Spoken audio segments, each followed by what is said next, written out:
एचआरला direct तो trusted candidate भेटतो का? कारण आपला जो एम्प्लॉय असतो ना, तो एम्प्लॉई त्या कंपनीच्या एचआरला खोटं नाही बोलू शकत की हां मी जर कोणाला रेफर केलं, मला जर एखादा कॅन्डिडेट माहीत असेल तर मी त्याच्यावरती ट्रस्ट ठेवणार. अरे नाही, हा कोडिंग चांगला आहे, याचं कम्युनिकेशन चांगलं आहे, हा प्रॉब्लेम सॉल्विंग आहे, तर हे मी समोर कन्वे करू शकतो. रेफरलशिवाय IT मध्ये जॉब मिळणार नाही. तुम्ही सोशल मीडियावरती बघितलं असेल, तुमच्या फ्रेंड सर्कलमध्ये बघितलं असेल आणि चर्चा खूप हीच आहे की जर सध्या IT इंडस्ट्रीमध्ये जॉब हवा असेल तर तुम्हाला रेफरलशिवाय जॉब मिळणार नाही. हे मिथ आहे, खरंच आहे. एवढं सगळं करून बाकीच्या लोकांना जॉब मिळत नाही का? ते पण आज आपण इन डिटेलमध्ये डिस्कस करूयात. मी देव दुबाले तुमचं स्वागत करतो IT वाला देव ह्या यूट्यूब चॅनलवरती. आणि आत्तापर्यंत जर तुम्ही ह्या चॅनलला सबस्क्राईब नसेल केलं तर चॅनलला सबस्क्राईब करा. खूप इम्पॉर्टंट चॅनल आहे, मराठीमध्ये आहे, मराठी पॉडकास्ट येतं आपल्या चॅनलवरती आणि IT च्या रिलेटेड मी अपडेट तुम्हाला देत असतो, हायरिंगच्या असू द्या या बाकीच्या ऑर्डर्स असू द्या. तर आपण स्टार्ट करूयात. सर्वे सांगतो की रेफरल जॉब जे आहेत ते 30 to 40% रेफरल जॉबमधूनच जे काही स्टुडंट आहेत ज्यांना जॉब हवा आहे त्यांना लागतो. बट रिमेनिंग 60-70%चं काय? 60-70% जे पण आहेत, जे डायरेक्ट अप्लाय जे करतो आपण, जे तुम्ही म्हणा पोर्टलवरून असेल, तुमचे नोकरी असेल, लिंक्डइन असेल, नेटवर्किंग असेल, कॅम्पस प्लेसमेंट असेल, या थ्रू लागता. रेफरल जॉब मिळतो हे एक रॉंग पर्स्पेक्टिव्ह आहे की फक्त रेफरललाच जॉब मिळतो, असं नाही आहे. असं जर असेल तर मग सगळ्यांनीच रेफर केलं असतं, सगळ्यांनाच जॉब भेटले असते, असं नाही आहे. रेफरलला म्हणजे जे काही रेफरलला जॉब मिळतो ना, त्याचं कारण काय मेन सांगतो. एचआरला डायरेक्ट तो ट्रस्टेड कॅन्डिडेट भेटतो का? कारण आपला जो एम्प्लॉय असतो ना, तो एम्प्लॉई त्या कंपनीच्या एचआरला खोटं नाही बोलू शकत की हां मी जर कोणाला रेफर केलं, मला जर एखादा कॅन्डिडेट माहीत असेल तर मी त्याच्यावरती ट्रस्ट ठेवणार. अरे नाही, हा कोडिंग चांगला आहे, याचं कम्युनिकेशन चांगलं आहे, हा प्रॉब्लेम सॉल्विंग आहे, तर हे मी समोर कन्वे करू शकतो.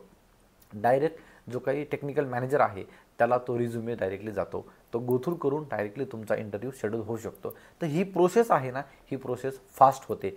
त्यामुळे रेफरल जे आहेत ना ते थोडंसं युजफुल होता आणि कॅन्डिडेट पण ट्रस्टेड मिळतो. सेकंड आहे, मग रेफरल जर नसेल तर मग आम्ही काय करायचं, तर जॉब पोर्टल जे आहेत ना, तर बाकीचे जे पण ऑप्शन्स आहेत ते जॉब पोर्टल्सवरती जास्त आहेत. नोकरी असेल, लिंक्डइन असेल, फाउंडेड असेल. लिंक्डइन जॉब वरती तर आता खूप झालं की लिंक्डइनवरती जॉबच मिळत नाही किंवा काय नाही. बट तुम्हाला एक आयडिया तर येऊन जाते की अरे लिंक्डइनवरती एखाद्या एचआरला तुम्ही कनेक्शन केलं किंवा तुम्हाला त्याला फॉलो केलं तर तुम्हाला कळतं की अरे इथे जॉब ओपनिंग्स आहे किंवा काय. तुम्ही त्यांच्या पोर्टलवर जाऊन किंवा त्या कंपनीचा कोण असेल तर त्याला जाऊन तुम्ही रेफर करू शकता. म्हणजे हा दुसरा एक पार्ट झाला की विदाऊट रेफरल तुम्हाला कसे फाइंड आउट करायचे.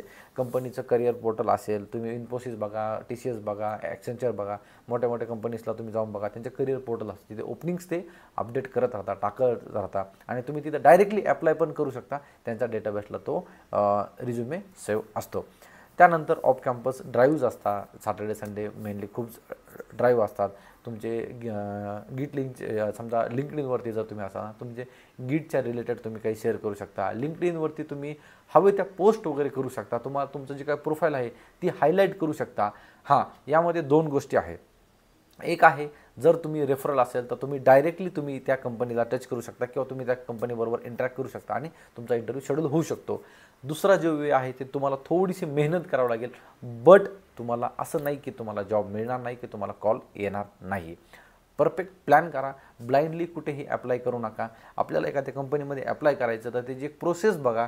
ती प्रोसेस आपल्याला जॉब भेटत नाही तर मग ती ॲनालिसिस करा, कोणाबरोबर तरी शेअर करा. अरे मी असे जॉब अप्लाय करतो आहे, मला कॉल्स येत नाही आहेत, तर मी काय करणार आहे, तर माझा जो काही रिझ्युमे आहे तो ATS फ्रेंडली आहे का. आता समजा तुम्ही रेफरल नाही घेत आहे, रेफरल थ्रू तुम्हाला डायरेक्ट कॉल येतो आहे. दुसरं आहे की समजा तुम्ही कॉल कुठेतरी नोकरीवरती लिंक्डइनवरती तुमचा रिझ्युमे वगैरे तुम्ही प्रोफाईल अपडेट करताय. समजा जर मला एखादा सॉफ्टवेअर टेस्टिंगचा हे पाहिजे तर मी काय करणार, मॅन्युअल टेस्टिंग किंवा सॉफ्टवेअर टेस्टिंग किंवा सेलेनियम, जावा, ओके, टेस्ट इंजिन असे काहीतरी मी कीवर्ड टाकणार आणि ते कीवर्ड तुमच्या रिझ्युमेवरती नाही तर तो शॉर्टलिस्ट कसं होणार. ATS तुम्हाला तिथूनच रिजेक्ट करणार. तो जो प्रोफाईल आहे, ती जी तुमची रिझ्युम आहे तो कंपनीपर्यंत जातच नाही, तो AIच तुमचे रिजेक्ट करतोय. हे मेन रिझन पण असू शकतं की तुम्हाला कॉल न येण्याचं. तर ते पण एक इम्पॉर्टंट आहे की तुमचा रिझ्युमे आहे तो ATS फ्रेंडली बनवा. मी खूप दिवसापासून सांगतोय, कीवर्ड्स यूज करा. लिंक्डइनवरती ॲक्टिव्ह राहा, त्यानंतर पोस्ट टाकत राहा. तुम्हाला जे पण तुम्हाला नॉलेज आहे त्या रिलेटेड पोस्ट टाकत राहा. तुमचे कनेक्शन्स वाढतील, तुम्हाला अजून आयडिया येत जाईल आणि या आणि जेव्हा तुम्ही दुसरी गोष्ट ना, तुम्ही लिंक्डइनवरती नाही का HR ला वगैरे कनेक्शन करता, तुम्ही फॉलो करता, बट तुम्ही डायरेक्टली त्यांना काहीतरी असं हे करता.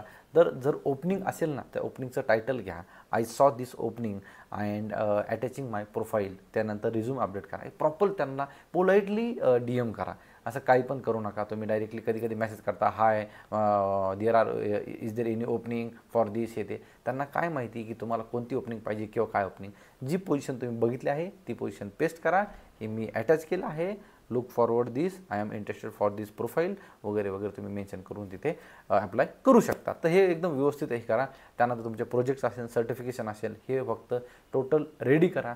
आणि जर तुम्हाला असं वाटत असेल किंवा माझ्याकडे कनेक्शन्स नाही आहेत, तर तुम्ही हळूहळू कनेक्शन्स वाढवा आणि तिथून तुम्हाला हळूहळू तुमचे रेफरल्स पण होऊ शकतात. मोस्टली मी खूप लोकांना पण रेफर केलेलं आहे. काही लोकांना मी असं पण रेफर केलेलं आहे की ज्यांच्याकडे नॉलेज नाही आहे, मला त्यांनी सांगितलं की नाही मला चांगला एक्सपिरियन्स आहे. काही लोकांनी सांगितलं की माझ्याकडे 2 इयर्सचा एक्सपिरियन्स आहे, पण त्यांनी तो फेक एक्सपिरियन्स लावला होता. अशा लोकांनी मला मेसेज करू नका.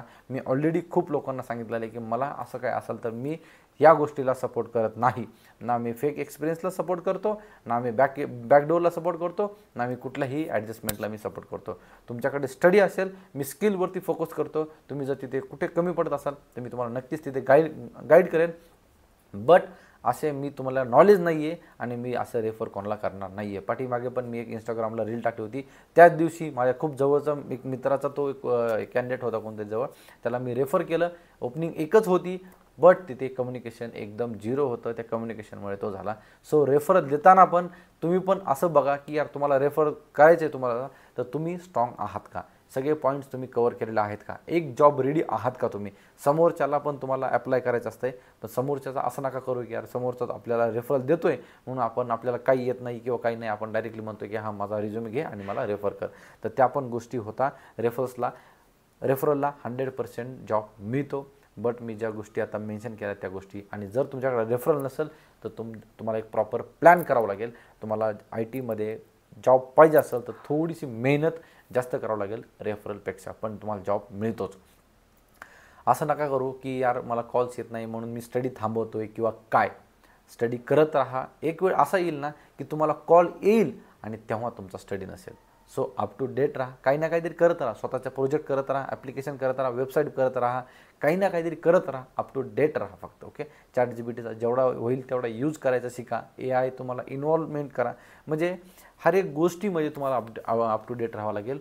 नाहीतर विनाकारण जर तुम्हाला जर नाही झालं ना, तुम्हाला IT मधून असं वाटेल की यार IT मध्ये जॉब नाही करायचा मला आणि काय. ओके.